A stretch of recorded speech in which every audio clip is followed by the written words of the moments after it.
أما بعد فأعوذ بالله من الشيطان الرجيم بسم الله الرحمن الرحيم يا أيها الذين آمنوا ادخلوا في السلم كافة وقال النبي صلى الله عليه وسلم الإيمان بضع وسبعون شعبة أفضلها قول لا إله إلا الله وأدناها إماطة الأذى عن الطريق۔ میرے محترم بزرگوں، دوستوں، عزیز ساتھیوں،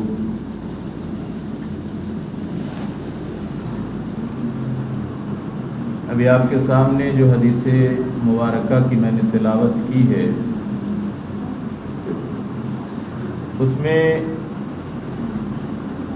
3 جملے اللہ کے رسول صلی اللہ علیہ وسلم نے بیان فرمائے۔ پہلا جملہ تو یہ ہے کہ ایمان کے 70 سے زائد شعبے ہیں، 70 سے زائد شعبے خود اس بات کو بتا رہے ہیں کہ ایمان کوئی بند کمرے میں رکھی ہوئی چیز نہیں ہے۔ اسلام کوئی ایسی چیز نہیں ہے کہ کسی محل میں بند ہو اور آپ اسے حاصل کر لیں تو آپ پکے مسلمان اور پکے مومن بن جائیں گے۔ اس کی 70 سے زیادہ شاخیں اور شعبے بیان کیے گئے ہیں، جن میں افضل شعبہ ہے لا الہ الا اللہ کا، جس کے اوپر ہمیشہ بات ہوتی ہی رہتی ہے۔ آگے اللہ کے رسول علیہ السلام نے فرمایا کہ ادناہا، سب سے کم درجے کا جو شعبہ ہے، اماطۃ الاذی عن الطریق، راستے سے تکلیف دہ چیز کو ہٹانا۔ یہ جملہ اس جانب خود اشارہ کر رہا ہے کہ مسلمانوں جن باتوں کو تم نے اسلام سمجھ رکھا ہے وہ در حقیقت مکمل اسلام نہیں ہے۔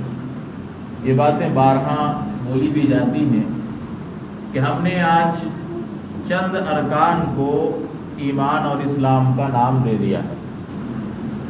اگر کوئی شخص نمازی ہے، ہم اسے سمجھتے ہیں کہ وہ پکا مسلمان ہے۔ اگر کوئی شخص حاجی ہے تو اس سے اعلیٰ درجے کا وہ مسلمان ہے۔ یہ ہمارا پرسپشن ہے، ہماری سوچ ہے۔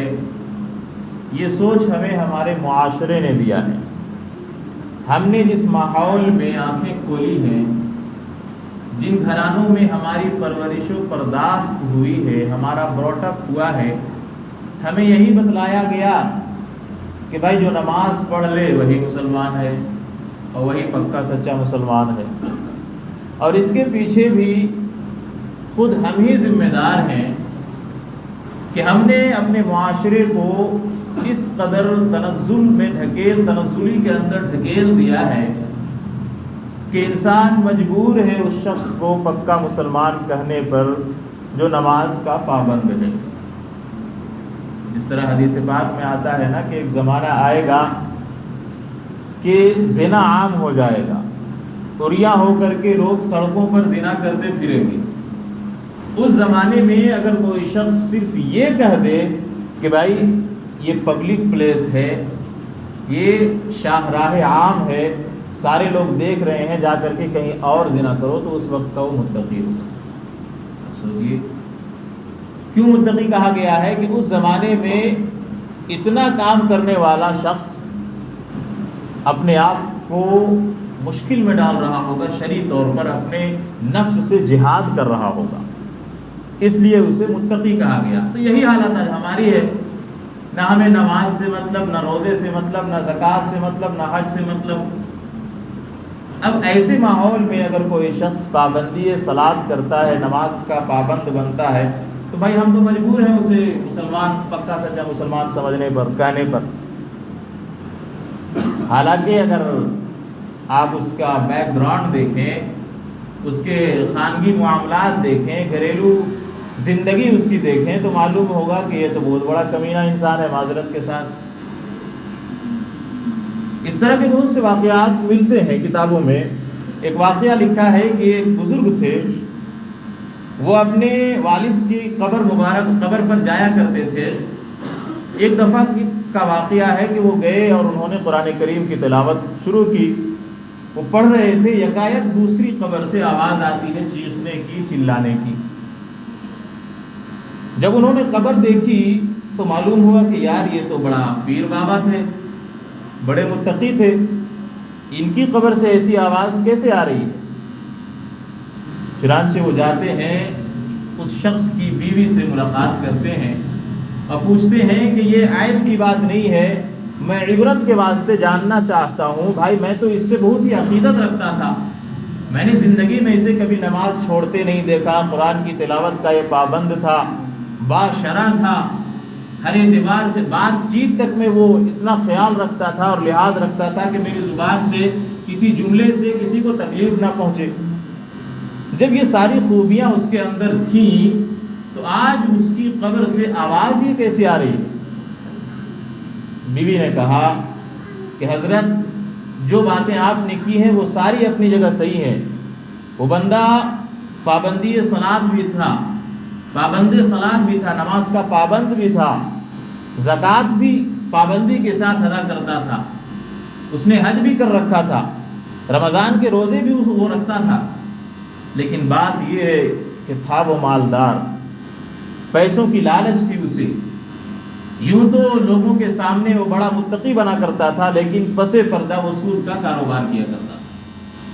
تو آپ دیکھیں، نمازی بھی، حاجی بھی، ساری شریعت کی ظاہری چیزوں کا پابند ہے، لیکن پس پردہ جو ہے وہ سودی کاروبار کر رہا ہے، جس کی وجہ سے اللہ نے اسے عذاب دیا۔ تو معلوم یہ ہوا کہ صرف نماز پڑھ لینے کا نام دین نہیں ہے، روزہ رکھ لینے کا نام دین نہیں ہے، لیکن ہم نے ایک پرسیپشن قائم کر رکھا ہے کہ ہمارا ماحول اس بات کا ثبوت ہے کہ جو شخص نماز پڑھے گا ہم اسے دینداری سمجھیں۔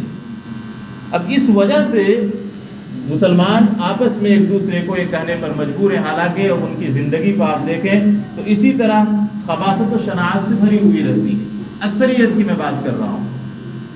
تو اللہ کے رسول صلی اللہ علیہ وسلم نے حدیث مبارک کی اس ٹکڑے میں فرما دیا وَأَدْنَاهَا إِمَاطَةُ الْأَذَىٰ عَنِ الطَّرِيقِ، کہ یاد رکھو دین صرف تم جو نماز پڑھ لے رہے ہو اس کا نام نہیں ہے، بلکہ راستے سے تکلیف دہ چیز کو ہٹانا یہ بھی دین کے اندر داخل ہے۔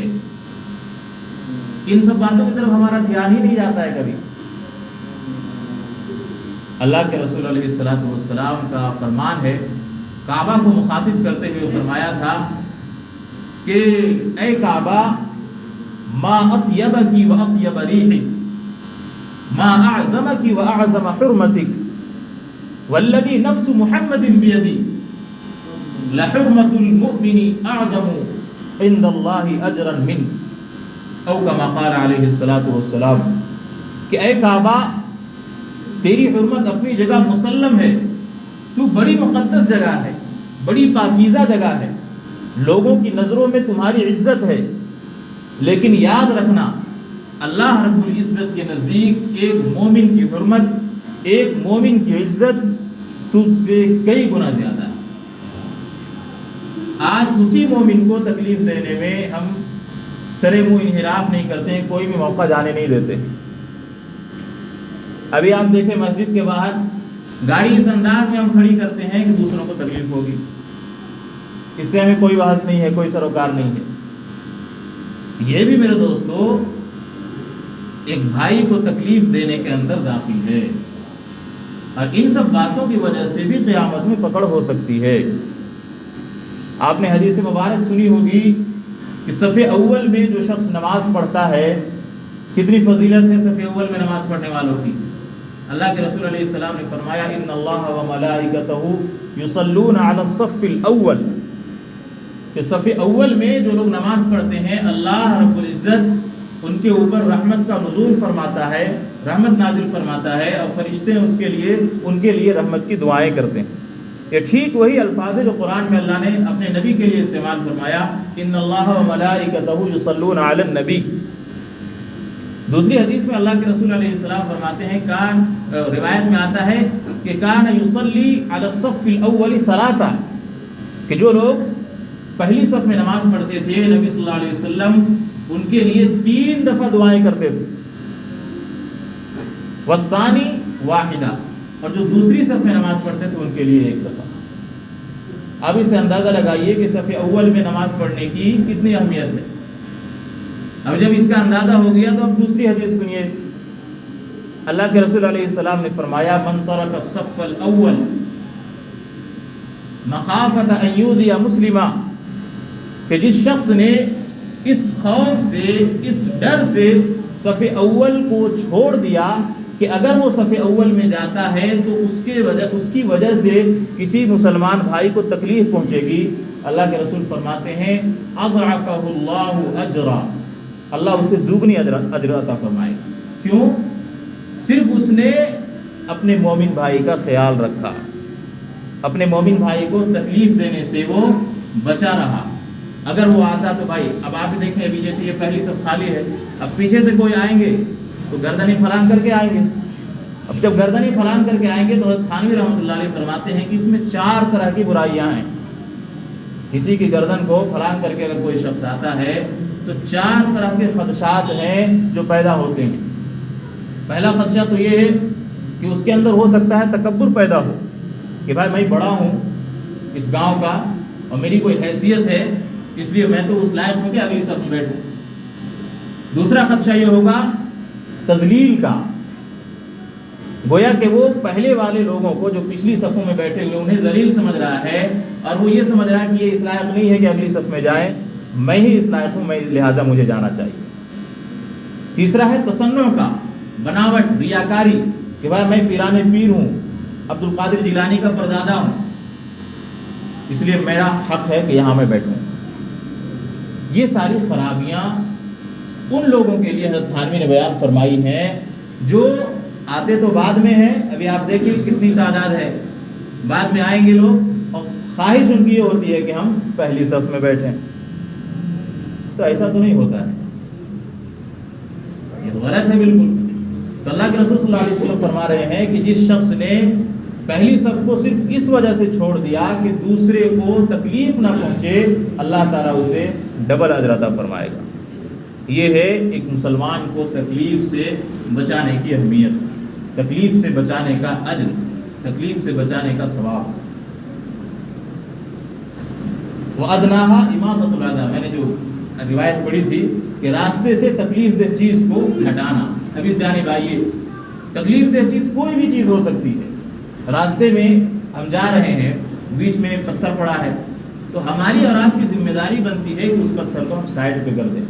مبادا کوئی شخص آئے اور وہ اس سے ٹکرا کر ٹھیس کھا کر کے گر جائے، اس سے نقصان ہو سکتا ہے۔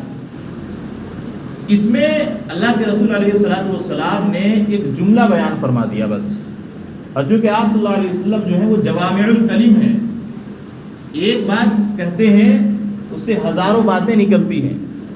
تو راستے سے تکلیف دہ چیز میں ساری چیزیں داخل ہیں، جو آپ کی گاڑیاں باہر کھڑی ہیں وہ بھی داخل ہیں۔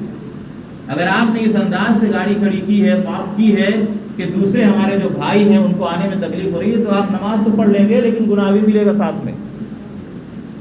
یہ ہمیں خیال رکھنا چاہیے ان باتوں کا۔ اللہ کے رسول علیہ السلام اس بات پر بہت ہی زیادہ تاکید فرمایا کرتے تھے کہ مسلمان سے کسی کو تکلیف نہ پہنچے۔ ایک حدیث ہے المسلم من سلم المسلمون بلسانہ ویدہ، او کما قال علیہ السلام، کہ مسلمان پکا وہ ہے جس کے ہاتھ سے اور جس کی زبان سے ایک دوسرے مسلمان کو تکلیف نہ پہنچنے پائے۔ آج ہم ان سب باتوں کا کتنا خیال رکھتے ہیں؟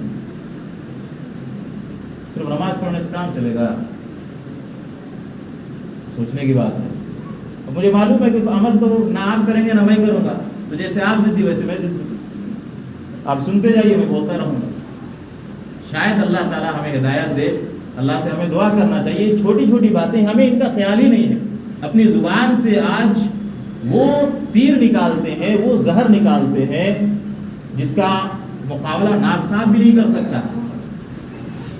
ایک عربی شاعر ہے، وہ کہتا ہے جراحات السنان لها التیام ولا یلتام ما جرح اللسان، کہ تلوار کے زخم تو بھر جاتے ہیں لیکن زبان کے ذریعے جو زخم دیا جاتا ہے وہ کبھی نہیں بھرتا۔ لیکن ان سب باتوں سے ہمیں کوئی سروکار ہے ہی نہیں۔ اللہ کے رسول صلی اللہ علیہ وسلم بیان فرماتے ہیں، ابو ہریرہ رضی اللہ عنہ کی غالباً روایت ہے کہ اللہ تبارک و تعالیٰ نے میرے سامنے ہمارے امت کی فہرست پیش کی، اعمال صالح کی اور اعمال بد کی، یعنی قیامت تک جو ہماری امت اچھے اعمال کرے گی ان کی بھی فہرست تھی اور جو برے اعمال کرے گی ان کی بھی فہرست تھی۔ اب آپ سوچئے کہ فہرست کتنی لمبی ہوگی۔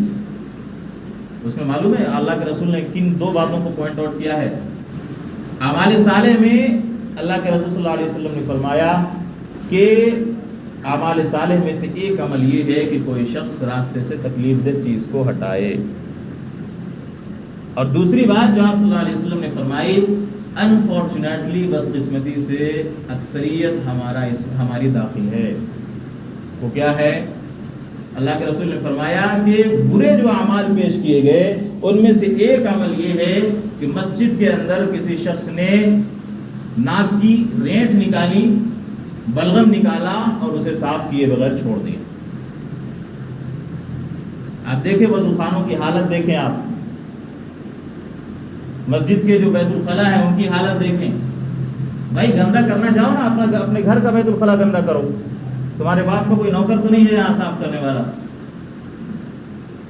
معذرت کے ساتھ اگر لفظ برا لگے تو سوچنے کی بات ہے۔ اب مسجدوں میں ہم کیا نہیں کر رہے ہیں؟ یوں ابھی نماز ختم ہوگی، پیکٹ سے کیا بولتے ہیں اسے، چنوٹی نکلے گی اور وہ کھینی بنے گا، ٹھیک ہے؟ سارے صف میں دیکھا ہوں، دیکھی ہوئی بات بتا رہا ہوں۔ اب انڈیویجولی تو میں کسی کو نہیں بول سکتا ہوں، واقعے کے خلاف، اخلاق کے خلاف بات ہے، لیکن ان جنرل تو یہ باتیں آنی چاہیے، بولنی چاہیے۔ مسجدوں کو شراب خانے تو خیر نہیں بولنے چاہیے، لیکن خینی کھانا بول دیجئے، یا ماخور بولتے ہیں، شاید ماخور کھانا بنا رکھا ہے، سوچنے کی بات ہے۔ تو یہ سب باتیں اب بتائیے، مسجدوں میں فرشتے رہتے ہیں، اور فرشتوں کو تکلیف پہنچانا، اب آپ سمجھ لیجئے کہ آپ فرشتوں کو تکلیف دینے کا مطلب کیا ہے؟ آپ نے اللہ کو تکلیف دی ہے۔ یہ چھوٹی چھوٹی باتیں ہیں جن سے ہم بالکل بے خبر ہیں، اور اگر آگاہ ہو بھی جائیں تو ہمیں ان سب باتوں کی پرواہ نہیں، پورا دھڑلے سے چل رہا، اور ذرا سا حیا نہیں، ذرا سی شرم نہیں۔ اور کچھ لوگوں کی تو انتہائی گٹکا کھا کے مسجد میں آ جاتے ہیں، الامان والحفیظ۔ ایک تو گٹکا کھا کے اپنی زندگی کی ستیاناش وہ خود ہی کر رہے ہیں، اور پھر گٹکا چباتے ایسا مطلب پتہ ہی نہیں چلتا ہے، اپنی زندگی وہ خود جو ہے جہنم میں ڈال ہی رہے ہیں، اگلا بھی سنے گا تو وہ رہتا ہے سامنے، اس کی بدبو سے وہ خود پریشان ہو جاتا ہے۔ ہماری جو قوم ہے یہ ان سب کے لیے تو پیدا نہیں ہوئی تھی۔ اب بھائی کیجیے آپ، حالانکہ نہیں کرنا چاہیے، لیکن اگر آپ پرسنلی آپ ایڈکٹڈ ہیں تو آپ الگ سے جائیے یار، گھر میں جاؤ، راستوں میں کر لو کہیں، مسجد ہی ساری چیزوں کے لیے تھوڑی ہے۔ مسجد میں آئیے تو نماز پڑھیے، چپ چاپ سے نکلیے یا قرآن کی تلاوت کیجیے۔ تو یہاں گٹکا چل رہا ہے تو کھینی چل رہی ہے، تو یہ سب چیزیں نہیں ہونی چاہیے۔ اور یہ سب وہ چھوٹے چھوٹے گناہ ہیں جن کی ہم پرواہ نہیں کرتے ہیں، اور قریب بعید نہیں ہے یہ بات بعید نہیں ہے کہ اللہ تعالیٰ ہمارے اعمال ضائع کر دے۔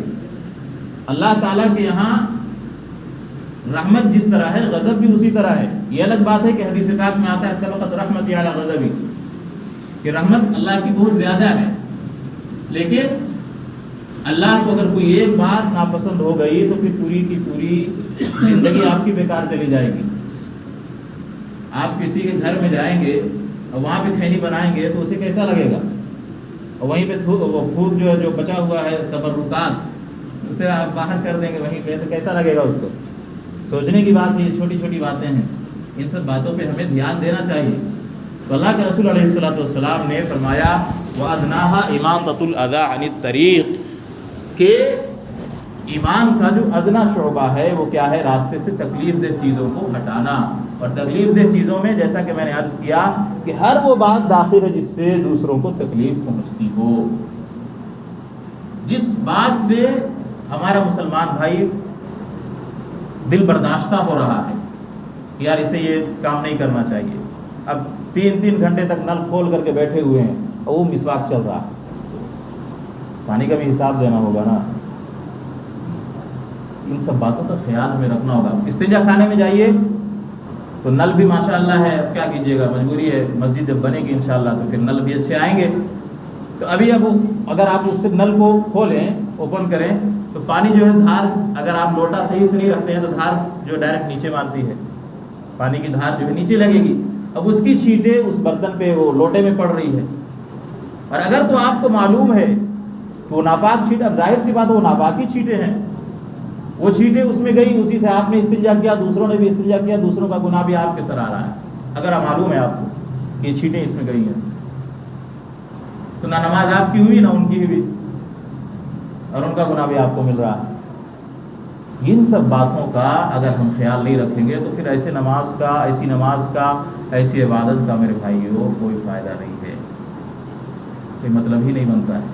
اس لیے جس طرح ہم نماز کی پابندی کرتے ہیں، اسی طرح ان سب چھوٹی چھوٹی باتوں کو بھی ذہن میں رکھیں اور ان چھوٹی چھوٹی باتوں پر بھی عمل کریں. ہمارے کسی فعل سے، کسی قول سے، کسی عمل سے کسی مسلمان بھائی کو تکلیف نہ پہنچنے پائے. اللہ کے رسول صلی اللہ علیہ وسلم جب سفر ہوتا تھا تو سفر کے درمیان جب حاجت پیش آتی تھی، تو اس زمانے میں تو ٹوائلٹ وغیرہ تھے نہیں، واش روم تھا نہیں، تو حاجت پوری کرنے کے لیے، قضائے حاجت کے لیے دور دراز جگہ میں جایا کرتے تھے. جس طرح پہلے زمانے میں پڑاؤ ڈالنے کے لیے لوگ علاقے دیکھا کرتے تھے کہ آس پاس کے علاقے کیسے ہیں، آبادی ہے کہ نہیں ہے، پانی وغیرہ ہے کہ نہیں ہے. تو اسی طرح رسول اللہ علیہ السلام یہ دیکھا کرتے تھے کہ کہیں یہ شاہراہ عام تو نہیں ہے. اب شاہراہ عام اس زمانے میں اس طرح تو نہیں ہوتا تھا کہ باضابطہ پتہ چل جائے. تو یہ خیال فرمایا کرتے تھے کہ کہیں ایسا نہ ہو کہ یہاں پہ میں حاجت پوری کروں اور لوگ یہاں سے گزریں پھر انہیں تکلیف ہو. ان سب باتوں کا خیال کرنے کی وجہ سے نبی صلی اللہ علیہ وسلم دور دراز جایا کرتے تھے حاجت پوری کرنے. اتنا خیال تھا، جبکہ رسول اللہ صلی اللہ علیہ وسلم کی ذات بخشائے ہیں، لیکن اتنا تکلف کیوں فرمایا آپ نے؟ ہمیں اور آپ کو تعلیم دینے کے لیے، سکھلانے کے لیے، بتلانے کے لیے کہ جب میں یہ کر رہا ہوں تو تمہیں تو بدرجہ اولا ان سب باتوں پر عمل کرنا چاہیے. اللہ تعالیٰ سے دعا ہے کہ اللہ ہمیں عمل کی توفیق عطا فرمائے. جو لوگ سنت نہیں پڑھے سنت سے فارغ ہو جائے.